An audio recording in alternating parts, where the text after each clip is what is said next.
Zockverlag is a publisher of children's games, family games, games for adults, games for everybody really, but you don't necessarily see their games as widely as you might some other publishers, and yet they've become my favourite publisher over the years, hence why I have so many of Zockverlag's games all around me here. I have loads and loads of them, so I thought maybe it was about time that I put it all together and ranked them. So I should be very upfront here about my relationship with Zockverlag.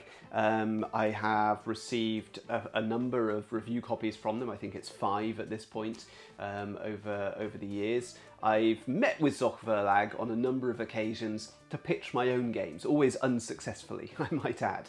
So I do have a little bit of a relationship with Zockverlag, but it's not it's not swaying what I'm saying here. The reason I have a relationship with them is because I've always been such a big fan of their games ever since I first discovered them at Essen Spiel. I think probably back in 2012, the first time I ever went there.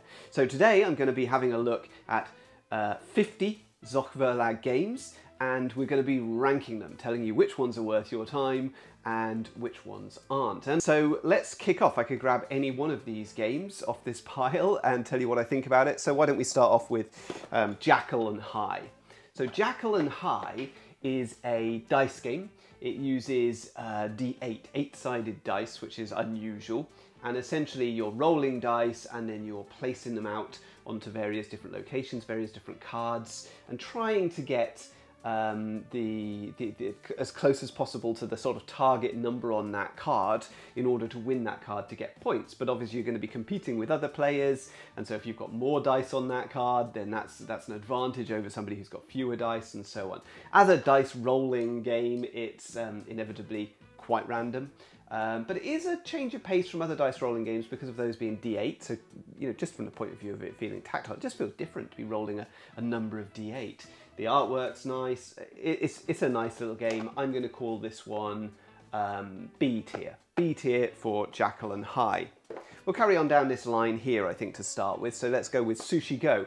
I mean, I'm sure you're all probably aware of Sushi Go. You may not be aware of the weird German artwork for Sushi Go from Zockverlag.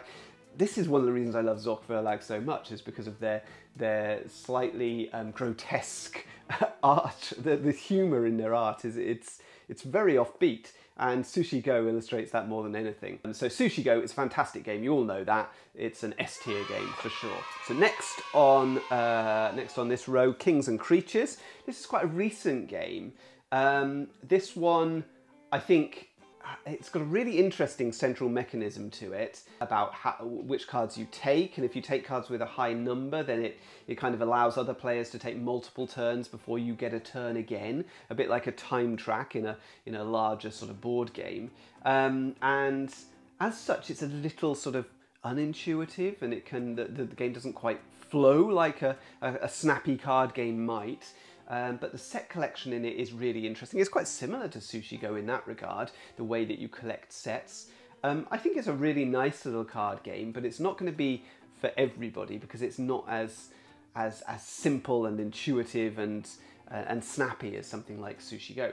So Kings and Creatures, I'm going to say, is B tier. This is fantastic. This is a game by Jacques Seimet. Jacques Seimet is a Luxembourgish designer. I've got a lot of Jacques Seimet's games. But Geister's Blitz is a real brain-twisting game where you've got to grab an item before the other players. So you turn over a card and it shows a little picture. You've got to grab the thing that's not illustrated on the picture, either by colour or by item. Or if the item is depicted exactly as it's shown, then you have to grab that item. It's very confusing, and once you get your head around it, then you can really pick up the pace and become quite skillful at it. There's lots of different versions of it. I've got Ghost Blitz 1 and 2, but there are multiple other versions, and they're compatible. You can join them up to make a more complicated game and things like that. I think it's excellent. I think it's one of the best of those sort of speed reaction games, getting there before everybody else. Geister's Blitz, I'm going to say, is an A tier game. So Scharfe Schoten is a trick-taking game, and as with all trick-taking games, it's got a twist. So in this one, the twist is that the back of the cards show you what colour the card is, but they don't show you the rank of the card. So you can see what colour cards everybody else around the table has, but you don't know their rank. and then you're going to place bids, bets on how many tricks you're going to be able to win. I think it's neat. I think it's you know, it's as good as most trick-taking games, which is to say I really enjoy trick-taking games, but it's not one that leaps out as being one of the best trick-taking games I've ever played.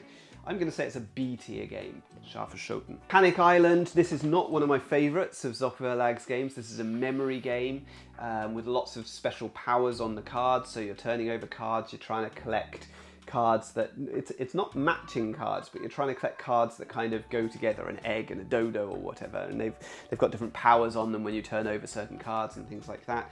I found it actually quite confusing because of the amount of stuff you have to understand and know the different powers and the way the different cards work. It's not complicated by any means, don't get me wrong, but it's got a little bit of a barrier to entry, and so as a result I haven't played it as much as some of the others. I'm going to say this is a C tier. Let's find another S tier. Auf Teufel Komm Raus. Okay, Auf Teufel Komm Raus.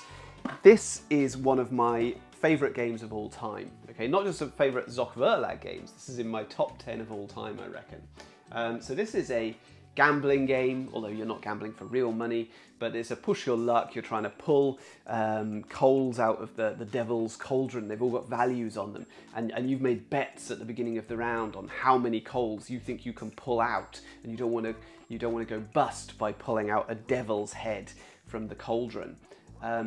It's extremely tense, extremely exciting. Again, I love that grotesque art style that Zockverlag uses, and again, it's on display in this game. So, Auf Teufel Komm Raus, I think, is wonderful. It's got great components as well, really high quality poker chips in this game. Heckmeck is the same game as Pickomino. It's a Rainer Knizia classic. This is the expansion box. I keep it in the expansion box. And it's good with or without the expansion. But this is a dice rolling game where you're trying to collect these little Bakelite tiles with worms on, and you're rolling the dice, then keeping matching numbers to one side, but then you can't claim any more of that number. So once you've set them aside, you can't take any more of it.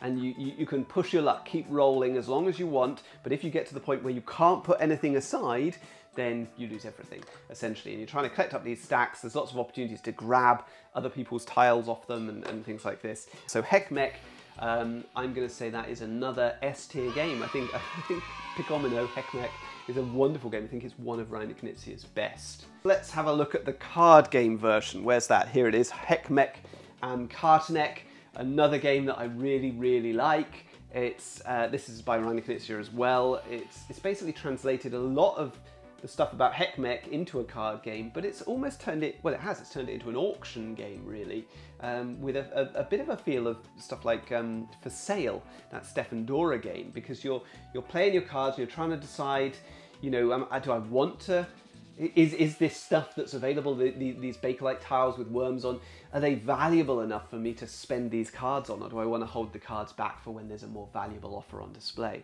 I think it's really good. I think it's almost as good as Heckmeck the original. Can I call it an S tier? I'm slightly reluctant. It's new, right? And it hasn't quite proven itself as a classic. I think it could get there, but for now we'll go A tier, but it's a high A, definitely a high A, an A+ tier game, Heckmeck and Karteneck. Cross Boule is a game, it's not really a board game, okay, but it is by Zockverlag. This is a game with little, what I would think of, they're called hacky sacks in the UK. They're little bean bags, and you throw them, and it's a bit like Boule, the game Boule. You've got to land them near the tiny one. So you throw the small one first, then you've got to land the other ones. But the thing with this game is that it's intended to be playable in any environment. You can play it indoors. You can come up with all sorts of different rules for how you throw these things, where you throw these things. You can play outdoors. You know, because they're bean bags, they're very, very forgiving. They land on all sorts of different surfaces. They don't roll. They're safe. They don't tend to break things or hurt anybody. And it's a really fun little game. I think it's a game where you can get quite creative about your house rules. So I really like Cross Boule. I'm going to say that is an A tier game. Potato Man is another trick-taking game.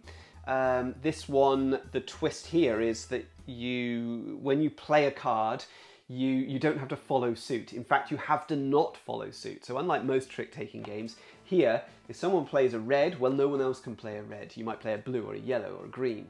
and unless you can't play, and if you can't play, then the round ends. And as you're playing cards and winning tricks, you're claiming rewards of different values. The cards are distributed unevenly, so some colours are more worth more than others. There's a sort of villain card, yeah, the baddie, and that's the highest value card. It'll be everything really, apart from the lowest value card, which is Potato Man himself, and Potato Man will kill the villain. So if you play the low value card in the same trick as a high value card, then you're going to win, which is a fairly standard trick taking thing. But the fact that you don't have to follow suit is the thing which makes this one feel special, and it really is very good. It's one of the best trick taking games I've played. Really nice and simple. I'm going to say this is, again, it's a high A tier game, Potato Man. Right, what I'm going to do now is have a little look, because there are some games which I want to talk about which I haven't actually got. I don't have a copy of to show you. So let's have a look at my computer over here. So one of them is Gulo Gulo. Now, Gulo Gulo I haven't played, so that's going into my haven't played tier, okay? There's not too many of these. I think there's 10 on the list. I think we've got 40 games I've played, 10 that I haven't. But I do want to play Gulo Gulo, that's the point. I've chosen 10 Zockverlag games I'd really like to play, but I haven't been able to. And Gulo Gulo hasn't been around for quite a long time, so it's quite hard to get. Although I think Harbour did a remake called Pharaoh's Gulo Gulo a few years ago. This is a game where you've got to pull a little coloured egg out of a bowl without tipping over. There's a sort of stick with an egg on the end of it, and you've got to not tip that over when you take your egg out. But the egg that you take out dictates the space that you can then move to when you're trying to race around this track. At least that's my understanding of how it all works. I haven't actually played the game, but I'd really like to, because I like the aesthetic of it and I like that tactile dexterity thing. One of the things I like the most about Zockverlag games is how weird the mechanisms are. They really try all sorts of different things. You get weird different sorts of randomizers rather than just rolling dice all the time, although a lot of the games do involve rolling dice. There's usually some clever little way that we generate numbers or generate your move and things like that. Another example would be the game Schuttels. Now, Schuttels is not a great game by any means, okay? Schuttels is a bit weird and disjointed, okay? You're essentially trying to land in different spaces, and there's a stock holding element to it, an economic, it doesn't look like an economic game, does it? But there is a degree of that, lots of paper money exchanging hands. But the key mechanism in here is, in order to go to a location, you've got to tip these little wooden pawns out of a cup. I mean, literally tip them out, and you've got to tip out exactly the right number in one motion in order to go to the right spot that you want to go to. And inevitably, you always, you want to tip out 8 pawns and you tip out 9, which means instead of going to the spot you wanted to go, you go to the worst spot on the board. It's hilarious, okay? So but I really like that clever, twist on a randomizer. So there's no dice or anything like that. Instead, we've got this weird little motion. As I say, not a great game, but a really, really good oddity, and I really, really like it for that. So this is a B tier for me, Schuttels. Let's go back to my computer and find another one which I haven't got to show you. So next one on my list on my computer there is Niagara. So Niagara is one of Zockverlag's Spiel des Jahres winners, which is great. It must be a fantastic game. And I think it sort of is fantastic. It's got, again, a really neat mechanism where you've got these plastic discs, clear plastic discs, and you're using the box top as a river. And then to move the sort of the flow of the river, the tide, you push these plastic discs, and the boats that sit on top of them ride along with them. But you don't want your boat to fall off the end, because that means it's going over the waterfall, and you're going to lose the gems and things that you're trying to gather. So you're trying to collect gems and then take them back up the river. I think that's all great. The component-wise, it's fantastic. But it's a programming game where you're kind of playing cards and then you're kind of in sequence and then playing them out afterwards to see how it all turns out. And other people mess up your plans all the time. And I just found the game dragged. Okay, it went too long, and too frequently what I was trying to do got messed up by everybody else. I'm not a big fan of programming games, and so this was one I actually got rid of. So I'm going to call this is going to be my first D tier from Zockverlag's collection. That's Niagara. Okay, next up then, another one from my computer, Spinderella. So Spinderella is another one that I haven't played, but I would like to. This one is a roll and move game, so you're rolling dice. I quite like roll and move games. You might have seen my recent video about how to design a roll and move game. I wish I'd taken a look at this one, because this one isn't hard to come by. But you roll dice, and then you're moving little ants along a track, trying to race to the end, but you might also move a spider, which is on an upper level, and it's got magnets. And when these spiders move, then a spider that's hanging down on a thread, on a piece of string, that piece of string gets longer or shorter as you move it about. And if it hangs over one of the ants, the magnets will attract each other and the ant will get caught by the spider. That's basically it. It won the Kinderspiel des Jahres, so you know that it's a quality game. And I'm looking forward to trying that one out at some point when I can get hold of a copy. So Menara is a cooperative game. We probably ought to talk about Villa Paletti first, okay? So let's talk about Villa Paletti before we get on to Menara. So Villa Paletti is a dexterity game where you're placing these wooden cylinders of different colours, and then you place platforms over the top of them, and on your turn you have to pull out a little cylinder from a lower part and then place it on the top, a bit like in Jenga, right? So the tower's getting taller but more unstable as you go along, and you can pull them out with a little hook, or you can pull them out by your fingers. There's various different ways to play. You can roll a dice to say which colour you take, or perhaps you always take out the same colour every time. You know, there's a few different rule sets, but essentially it's a simple dexterity game of pulling a piece out, placing it up, and then eventually placing another layer on it, then more pieces, and so on, so the thing gets taller and more impressive. Again, this one won the Spiel des Jahres a number of years ago. Let's call that one B tier. It's a good game, but it's not mind-blowing. It's not my favourite dexterity game, and I prefer Menara. Okay, Menara is an A tier game. Menara has very similar components and a very similar look to Villa Paletti.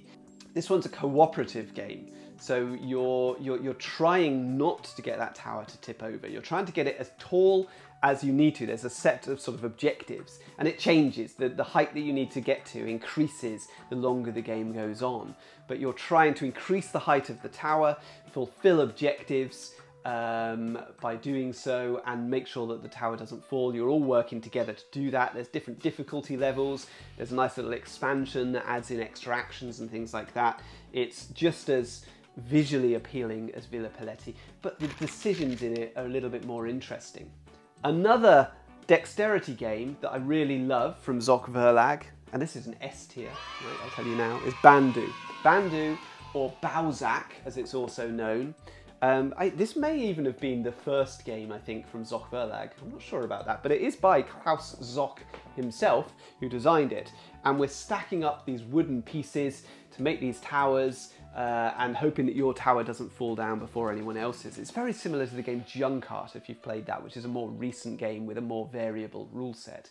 And I must admit, I don't play Bandu with the rules exactly as written in the box, so maybe it's unfair me putting it in S tier, but I absolutely love the pieces. They're just really, really satisfying pieces to stack, and I've never had a bad game of it. Everybody I've played it with has always really, really enjoyed Bandu or Bauzac. There are a couple of other dexterity games from Zoc Verlag which I would like to get hold of a copy, but I haven't as yet. So if I look at my computer, yeah, there's 3 of them, I believe. One is Hamsterrolle. Okay, I'd really like to play Hamsterrolle. This is where you've got a big sort of hamster wheel and you've got to place your pieces onto the little pegs on the wheel, and the wheel's going to tip and roll. But if pieces fall off when it rolls, you've got to take those pieces, and you want to get rid of all your pieces. Pretty simple stuff. I believe that was by Jacques Zymet, the same designer as Ghost Blitz. And so is Bamboleo. Okay, so Bamboleo is like a balancing board, a large circular board balancing on a little ball, and you're placing pieces. Actually, no, there are pieces all placed on the board. You've got to remove pieces from the board, and then it's going to wobble, and you're trying not to tip all the pieces off the board. So very simple dexterity games, but I really like very simple dexterity games. These ones come in massive boxes, and they've got loads of pieces, and as a result they're quite expensive, and that's why I haven't tended to pick them up, but I would really like to have a go. So that's 2 of the dexterity games from Zoc Verlag which I haven't tried, but I would like to. The third one is a game called Riff Raff. So Riff Raff is a rocking pirate ship, and you've got to hang little wooden pieces on it. And again, you're trying to not tip the boat and have all the pieces fall off. Very simple stuff, but really, really attractive looking game. And I've seen this one around a lot. It seems to be quite well loved. So I'd really like to try Riff Raff at some point. Okay, talking of a rocking boat, let's have a look at Gezanke auf der Planke. So this is a relatively recent game from Zockverlag. It's a pirate ship, and you've got pirates on there. On your turn, you're rolling dice, and then it allows you to either move pirates, which might unbalance the ship a little bit, or to push planks, which they really are going to teeter, and ultimately you want your opponent's pirates to fall out into the water, and then you're going to score points for the number of coins that you're currently standing on. It's a nice idea and a nice production. It looks great on the table, but the gameplay is actually a little bit slow and unexciting. I was slightly disappointed with the game. Do enjoy it. I think it's a nice family game. It's probably better with kids, I think, than that sort of wider family genre. And so I've hung on to it for now, but I'm going to say it's a C tier. Okay, it's a good little game, but it's certainly not one of Zock's best. Going back to my computer, then, where are we on this one? Frosch Konig, the Frog King. I haven't played the Frog King, but it's one I've really wanted to for a long time. It's a really old one from Zockverlag, but I've heard that it's really, really fun. Essentially, you're pulling little wooden sticks out of a bag. I think it's out of a bag, but you've got to, just by feel, you've got to work out how long you think these sticks are, and you've got to get them to a certain distance as demonstrated on the board. The sticks represent the frog's tongue, and you're trying to make your frog's tongue as long as you can in order to beat the other players. So a simple, again, a dexterity thing, but measuring sticks by feeling them in a bag. It's weird, but it looks fun, it's funny. I think that would be a fun one to try, but I haven't tried it yet. Leglos is one of my favourites from Zockverlag. S tier, A tier. Let's be generous and call it an S tier. This is a party game. We've got a grid of images, of pictures, and you're working under extreme time pressure. You've got a little sand timer, and you've got to make those pictures, but only using discs and sticks. And so you're piecing them together, and other people are guessing which picture it is that you're trying to make, and you've got to get through as many as you can in the time that you've got available to you in order to score points, and other people score points for guessing correctly. Really simple stuff, but it's really funny. I've really enjoyed it. It's simple and intuitive, attractive, tactile. I think it's a great game, Leglos. Let's turn back to the shelves behind me. So what have we got here? We've got Beasty Bar. And I've got 3 different versions of Beasty Bar here. We're only rating them as one game. So we've got Beasty Bar, we've got Beasty Bar New Beasts in Town, and Beasty Bar Born to be Wild, which frustratingly is in a different size box to the first 2. That really annoys me because it means I can't have them together on the shelf. Nonetheless, they are all compatible. You can combine the cards together, and what we've got essentially here is we're creating a row of beasts, and they're trying to get into a nightclub. And when you place one, it'll displace the other beasts in the queue to get into that club using some sort of special ability. So every card has a different special ability on it, and that's where the expansion sets come in, because you can mix those, mix and match the cards that you're going to use in any given game. It's got really funny artwork, and it's a fun game. It's not one that I go back to all that often, but it is really fun, and the special powers just make it really interesting.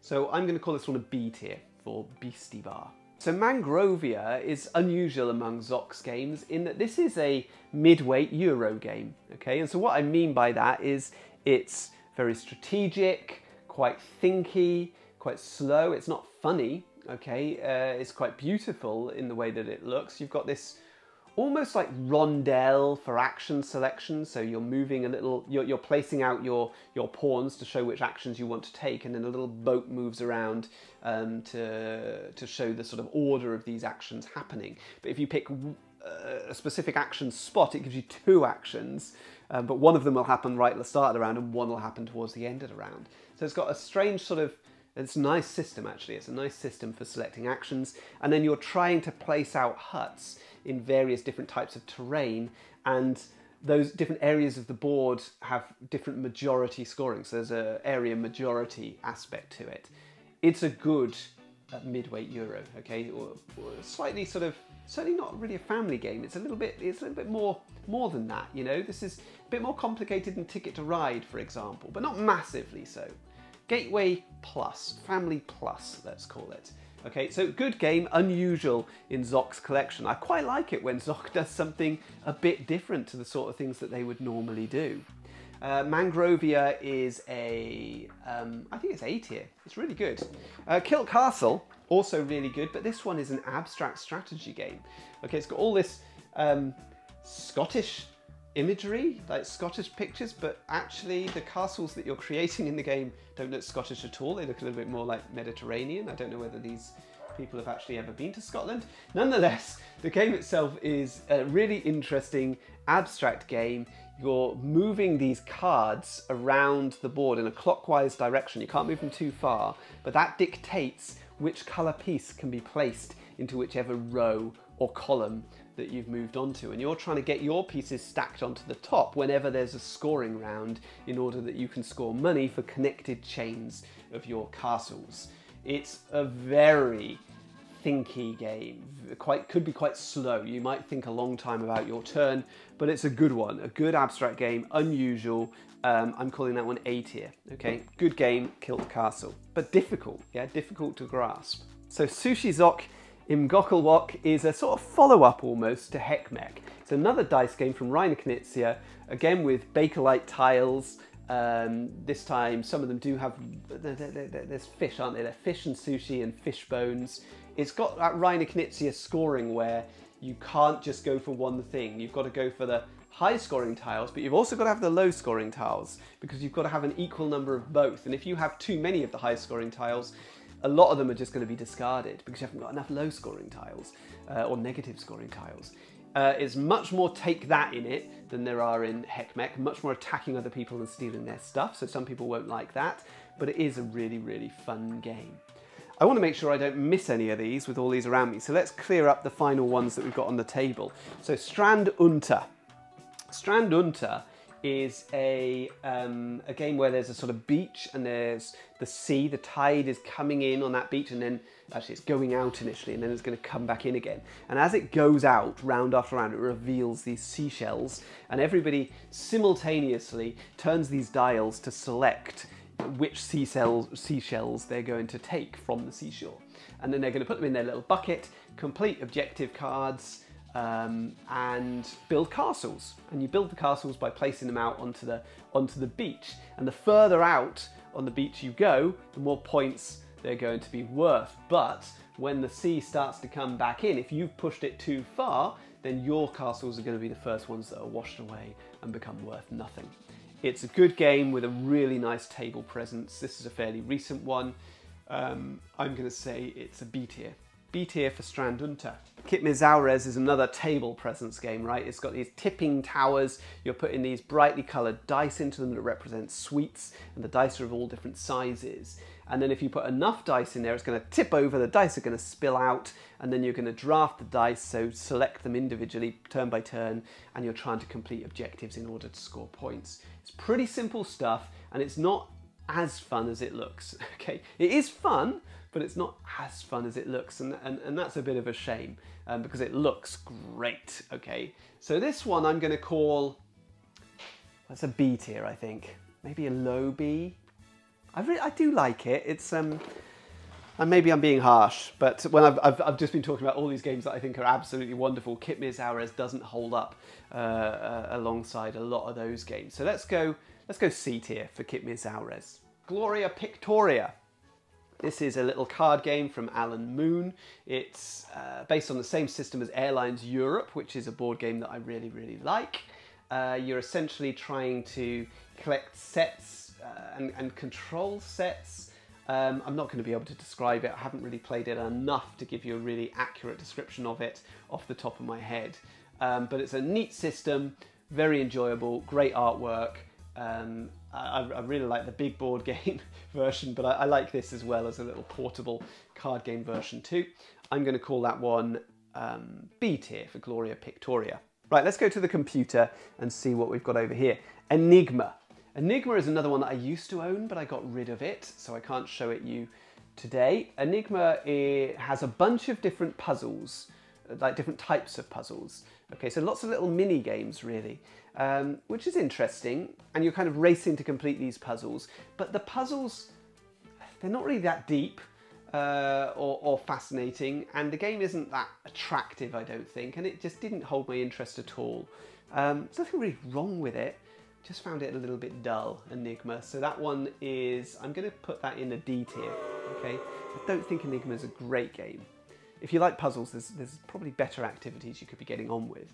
Safranito, on the other hand, is a great game. Safranito's really, really good. This one you're flicking, well, you're kind of skimming these poker chips across the board to try and land them in various different spice bowls. And people can't see the value of the chip that you've skimmed. You skim it face down. And so then when they're all revealed, you're looking at who's got the highest number in each area and gets to claim that spice. You're trying to complete selections of spice in order to score points, basically. So set collection with these different spices. But it's really fun, that thing of skimming these discs across the board and trying to knock other people's discs out the way. I think it's a really good game. I'm going to call it, is it an A tier or is it a B? It's either a low A or a high B. Let's go B. B tier for Safranito, but a high B. Polterfass. Polterfass is a dice game, a push your luck dice game, but the dice aren't dice, they're barrels. And so they've got a number on either side of them, and you tip them out of a cup, and you're trying to get certain values. If they're lying down, then obviously they don't count, but if they're on their side, you get the numbers, and yeah, I can't remember the rules to it. It's been a while since I've played it. Very unusual, and I've really enjoyed it every time I've tried it. So Polterfass, I need to get this one to the table again. This is just making me want to play it, okay? Good game, Polterfass. I'm going to say this one is an A tier for Polterfass. Café Fatale is a game that's a bit similar to the game Las Vegas. So this is a dice game. You're rolling dice, you're placing out sets of matching dice onto various different tables in this cafe in order to try and claim pizza or cheese or cake, and they're worth different values. I think the cake is worth the most. And you want to have more dice on a space than your opponents. But when you've placed dice, you can only place on adjacent tables to dice that you've already placed. So it's a little bit more complexity to it than Las Vegas. And I don't think it's quite as good as Las Vegas. It's not quite as simple and streamlined as Las Vegas, but it's still a fun dice game. And maybe you haven't played Las Vegas, in which case this would be great. It would be absolutely fine. I'm going to call this one a B tier. B tier for Café Fatale. I like it. I like it. Rock the Bock is a small card game. It's not one I've played a lot. This one, you've got a bunch of animals, and this time they're not trying to get into a nightclub, as in Beasty Bar. Or maybe they are. Or is it a concert? Something like that. I think they're trying to go to a concert. And you'll turn over a card and it'll say how many of each type of animal can get into this concert. And then everybody's going to play cards of different values representing different animals. And if too many of a certain animal type are trying to get in, then your cards might not get in there. But you want a high value card to get in there because they're going to score you points. So again, it's kind of push your luck thing. You want to get those high value cards in there, but if you go too high, then you're going to surpass the maximum limit, and actually that animal's not going to get into the club at all. Yeah, it sounds weird, doesn't it? And it is a bit strange. I'm going to say it's a C tier, okay? It's all right, it's okay, but it's quite random. It's quite hard to predict what cards other people are going to play to make sure that you play effectively yourself. Gamsh Alpin, another of these small box games. This one, you work in pairs, in partnerships, and you've got to come up with a unique signal that you can give to your partner. So it might be a visual thing, like it might be I scratch my nose, or I scratch my ear, or you know, I sneeze, or something like that. Or it could be a verbal signal. I say something, so you know, I mention the weather or whatever. You know, it could be. You can come up with whatever you want as a signal, but you don't want the other players around the table to spot it, because if they spot it, then it's cancelled out and you can't use it anymore. But you're trying to swap cards with the table, and it's real time, so it's ever so fast. People put down cards, you pick up cards, you swap them with other cards, and you're trying to get a set of 4. But then once you've got that, you've got to communicate it with your signal to your partner, and they've got to spot it in order to call out Gamsh. And then there are cards with special powers and things which make the game quite interesting. It's very funny, very silly, very fast and weird, but it is fun. Yeah, it's fun. It's not something you're going to come back to over and over again, but it's all right. Gamsh Alpin. I'm going to say this one is a B, a low B. Okay, of my 3, I've only got 3 of these small box games, but Potato Man is certainly the highlight of the small ones. Let's go to my computer again and look at something which I haven't got to show you. Suleika. Oh, Suleika is a Zochverlag edition of Marrakesh, which I've got a copy from Gigamik. And Marrakesh is a really good game. You roll dice, you move this little character around the board, you place rugs, and then if other players land on rugs of your colour, they've got to pay you coins. And yeah, that's it. You just play until people have run out of rugs, and then you see how many coins you've got. Very simple, light family game, but actually really quite entertaining. I like it a lot, and the production of it's great, whether you get the Zochverlag edition, Suleika, or whether you get Marrakesh from Gigamik, which is probably more likely these days, because I think that was a while ago that Zochverlag produced that. Suleika is going to be an A tier. It's a good game. Next up, Chateau Roquefort. I haven't played Chateau Roquefort. It's another one I want to play. So Chateau Roquefort is a little bit like Labyrinth, the Ravensburger game Labyrinth. You're pushing tiles to shift other tiles along, but in this game you're trying to create holes so that the little mice sitting on these spaces fall down into these holes, and the mice are trying to move around this grid, taking away tiles to reveal cheese, and then land on the cheese in order to score points. It just looks really tactile, really interesting production. I think other companies have made versions of this over the years, so I'm not sure whether Zochverlag I don't think they still sell it or anything like that, but maybe I need to get hold of a copy of this from somewhere, because I think this one looks really good. So that is Chateau Roquefort in my want to play ranking. Manila. This is a bit, I always think this is a bit like Camel Up, okay, in so much as you're rolling dice and then you're betting on where you're going to end up. So you're placing little coloured pawns of your colour onto these little boats, and you're trying to get them to land in the highest scoring spot, but other people will jump onto the boat with you. So when you're landing there, you're going to be giving points to other people as well. Or you can position your pawns into the ports to say, I think there's going to be a boat that will arrive in this port or this port, or you might place your pawn to become a pirate to try and jump onto the ship and claim the stuff. There's a stock element to it where the different things that you're trying to claim, the different goods, they're worth different values, and that changes as the game goes on. It's got some complexity to it, really nice sort of push your luck aspects to it. I find it fascinating, and it's a nice production as well. I think that's, I mean, A tier. I want to say S, but I'm not. I've been too generous with my S's. It's an A tier for Manila, a high A. Hick Hack and Gackle Whack. Oh, this is going to give me another dilemma between A and S, because I love this game. In fact, I'm going to go straight out and say S tier. Really like it. This is by Stefan Dora. It's a game of simultaneous selection, so you reveal your card at the same time as everybody else, and you're trying to go to the farmyard location which has got the most high scoring bits of corn, the little cubes there. Different colours of cube are worth different values, and so you want to play a card to get into that space, and then if you are there and somebody else has gone there as well, then you're going to have to come to an agreement about who gets which pieces of corn. And if you can't come to an agreement because you're not reasonable, then you've got to roll your dice in order to see who gets it, but you add the value of the card. And then there's these fox cards that you can play which aren't going to eat the corn at all. They're going to eat the poultry that's trying to get the corn. And so if you go to the high value corn place, there's probably going to be some foxes hanging around. But the foxes know that, so maybe you might go somewhere else and the fox might try and go there as well. And it's really, really good, really entertaining, some great artwork, nice pieces, simple system. I love it. S tier for Hick Hack in Gackelwhack, also known as Picnic. Schickimicki is a game by Jacques Seimet again. This is a speed reaction game. So you turn over a card, it's got a picture of a pheasant on it in lots of different fancy clothes and various different things. You know, if certain things match, you might have to grab a blue pawn or a red pawn, or you might have to knock the table, you know, and that's essentially it. Try not to make mistakes. Similar to something like Ghost Blitz. This is one of Jacques Simet's first games, and I don't think it's as good as some of his later ones, although it's still fun.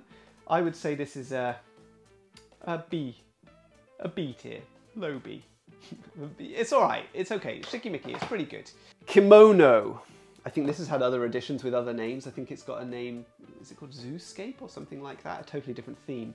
This is a I split, you choose game. And there's not that many games that use that mechanism, but this is a really good one. So you lay out a line of cards, and then you've got to choose, right, I'm going to split it into 2 pieces, and then one player might take one of those chunks and the other person might take the other selection. So you've got to work out where to split it in order to gather sets. There's a lot going on, a lot of special powers and special cards and all that sort of stuff.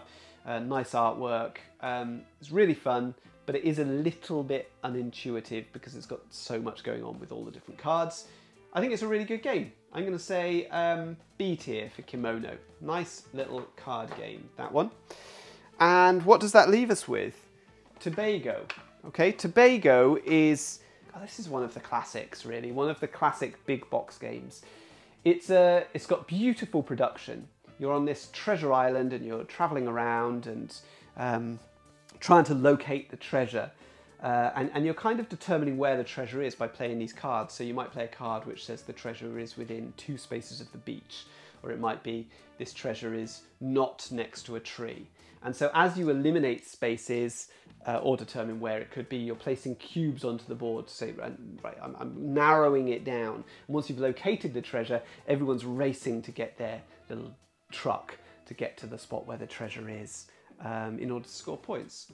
I think it's a really nice game. I think it's a little, again, maybe outstays its welcome slightly, a bit like I said about Niagara before, and so that dents it slightly. I do really, really like this one though, so I'm going to say this is a B, maybe an A. It's a B. It's a B tier for Tobago. I want to like it more than I do, okay? That's it really. Maybe I need to try it with the expansion, the Volcano expansion. I haven't tried that. So next up on my list there is Mortimer Rosa. So Mortimer Rosa is a strange little game where you've got this tower and you're dropping cubes into the top of the tower through a little hole and they bounce down the various floors and you've got to listen to how far down they bounce. And you're trying to work out what floor they're on just by listening. Very strange. It's got this murder detective theme to it. It's quite popular, this one. Okay, it gets talked about quite a lot as a really good game. I must admit, it never quite worked for me. I used to own this one, and it's one of the ones that I got rid of. I like the idea, but actually, I don't know, something about that listening. Maybe it's just me. It doesn't appeal to my taste. So although I like the oddity of it, for me, this was a D tier, Mortimer Rosa. Next up is Calamambo, another D tier. I think this is my least favourite of the Zockverlag games that I've played. Again, I used to own this one and I got rid of it. It was very random, this one. You're basically racing around a track and simultaneous card play, so you know, you're playing, you're not sure what anyone else is going to play, and you're trying to avoid moving your pawn onto spaces which have got poo on them, like little wooden poos on them. And there's a little rhino that's moving around as well, and if you're at the back of the chain, then the rhino might give you a little bump as well, which was a bit odd. So yeah, you're avoiding the poo, avoiding getting hit up the bum by this rhino, and it's all very random. It was sort of funny, but I couldn't see myself playing this anymore, so I got rid of it. So that is a D tier for Calimambo. Next up, Chicken Cha-Cha-Cha. Chicken Cha-Cha-Cha, or Zigzaka Hunekeka, which is Zigzag Chicken Poop is the German title. This one is a memory game, and it's quite a sweet one. I haven't played this. This is one I want to play. Okay, you've got these nice wooden chickens, and you've got to remember which colour the tiles in the middle of the board are, because if you turn over that colour tile, that will allow you to move onto that colour space. So trying to move around the track by revealing tiles and remembering where they were. And then you want to hop over the other player's pawns because then you get to take their tail feathers and slot them into your own. It looks like a really sweet family game with lovely components. So that's Chicken Cha-Cha-Cha. Next on the list is, I've got a bunch now of games that I just want to play from Zoc Verlag. So there's Go Gecko Go. This is a more recent one. I don't know much about this one. It's a roll and move game. That's what attracted me. A recent roll and move game from Zoc Verlag where pieces stack on top of each other, a bit like in Camel Up, I guess. Stack up and then you can be carried along by the pieces beneath you. I don't know much more about it, but I do like playing Zoc Verlag's more recent releases. And I do like roll and move games. Another roll and move game, again, a fairly recent one, is Da Bocht der Bär, or Bear, Bar. I don't know how to pronounce it in German. And I don't know what it means, but it's about a bear and you're rolling dice, but then you've got to determine which type of animal this dice is, and that determines how you move. I don't know anything about the game. It just looks lovely, and I like the twists that Zoc Verlag comes up with those randomizers. So I'm sure there's some clever use of the dice in this one. And then finally, in Windeseule, I'm not sure how to pronounce it again. This has a lovely picture of an owl on the cover. You're playing cards. I think it's a real-time thing, different animals, and you've got to play different animals in different locations on the board. I'm not really sure what's going on with it, but I do like that idea of real-time, but the cards have to go in different locations, and it's got lovely artwork, so I'm sure that that's one I'd enjoy as well. So there we are. 50 Zoc Verlag games. I haven't missed any, have I? Let me just check here. No, I think I've covered it all. So there you go. Check them out. There's probably lots there that you may not have come across. Most people, I think, probably haven't played quite as many Zoc Verlag games as me. I don't know how easy they are to get hold of, but actually I don't find it that hard to pick some of this stuff up off German Amazon and get it delivered. They're not super expensive, and they do crop up in the UK from time to time. Although once they've gone, they've gone. That's kind of how it works. And then you're searching around for them on the secondary market. But good stuff. Hope it's given you some ideas. Anyway, I'll see you next time. All the best.